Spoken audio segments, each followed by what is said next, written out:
Hello everyone, how are you doing? This is MD Tech here with another quick tutorial. In today's tutorial I'm going to show you guys how to open up multiple Excel windows for the same application. So if you have a lot of Excel data or perhaps multiple sheets and you want to open up two instances of the same Excel workbook, this tutorial will be for you.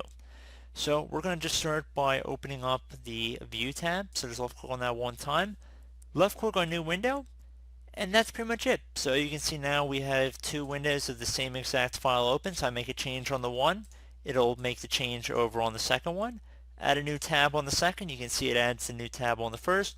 It's the same Excel document, or spreadsheet I should say, so if you save it, you will save both of them. So pretty nifty little feature there. And I do hope this brief tutorial was able to help you guys out, was able to help answer your question, and I look forward to catching you all in the next tutorial. Goodbye.